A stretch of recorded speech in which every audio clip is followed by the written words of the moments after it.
provincialize, no rest. আমার দাবি ন্যায্য দাবি, আমার দাবি ন্যায্য দাবি, no provincialize, no rest. No provincialize, no rest.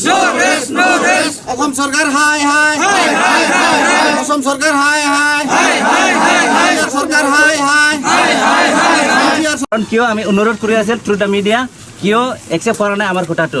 আমি অনুৰোধ কৰিছে আসাম রেল অবরোধ, আমি তো পারো রেল অবরোধ করার কারণে আমি প্রস্তুত হয়ে আছো। তে আমার যেটো প্রমোদ বড় স্যারর বিটিআর 6.3 দফা এটা আছে, এই দফা যদি কার্যকরী নকরে আজি আমি রেল অবরোধ করার কারণে আমি গোটেই শিক্ষক all BTR teacher association non provincialized শিক্ষকসকলে আমি 2 ঘণ্টাৰ ৰেল অৱৰোধ কৰাৰ কাৰণে আমি প্ৰস্তুত হৈ আছোঁ বা কৰিম আমি। আৰু লগতে প্ৰমোদ বড়ো ছাৰক বিটিআৰ প্ৰধানক আমি সকীয়াই দিব খোজোঁ, আপুনি 2020 চনৰ যিটো 27 জানুৱাৰী তাৰিখে আপুনি যিটো চুক্তি আপুনি নিজে এপছুৰ প্ৰেচিডেণ্ট হৈ আছিল, তেতিয়া আপুনি নিজে চুক্তিখন কৰিছিল 6.3। এই দফাটো আজি 1 বছৰ পাৰ হৈ গ'ল, আজিলৈকে কাৰ্যকৰী নহ'ল। গতিকে আমি দুৰ্ভগীয়া শিক্ষকসকলে আমাৰ কাৰণে মৰণপৰণ এটা যুঁজ আমাৰ আহি গৈছে।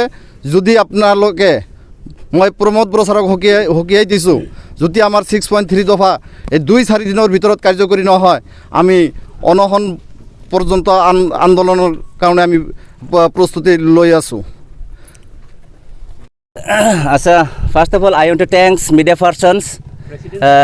আজি all BTR non provincialize LP and UP teacher association আজি কি কারণে আজি railway station nearby Dangtol ইয়ার আমি কিয় রেল অবরোধ করা হল।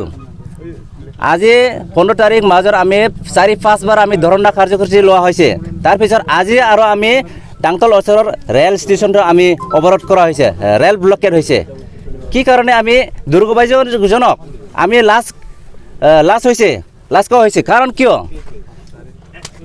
বিটিআৰত যিটো 6.3 দফা ইমপ্লিমেণ্ট কৰিব লাগিব। কাৰণ প্ৰমোদ বড়ো ডাঙৰীয়া আৰু এনডিপি নেতৃত্ব সিহঁত 2020 চনৰ 27 জানুৱাৰীত বড়ো একৰ্ড আনিছিল, তেতিয়া মানে 6.3 দফা সেই দফাটো ইমপ্লিমেণ্টেশ্যন কৰিব লাগিব।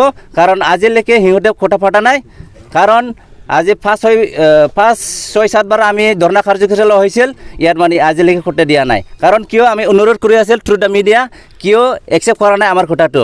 আমি অনুৰোধ কৰিছোঁ আসাম চৰকাৰ আৰু ভাৰত চৰকাৰ, প্ৰাইম মিনিষ্টাৰ মোদী আৰু আমাৰ বড়োলেণ্ড বা বিটিআৰ অঞ্চলৰ আমাৰ CM প্ৰমোদ বড়ো ডাঙৰীয়াৰ অনুৰোধ কৰিছে অতি শীঘ্ৰে অতি সোনকালে যিটো আমাৰ এই 6.3 দফাটো অতি সোনকালে ইমপ্লিমেণ্ট কৰক।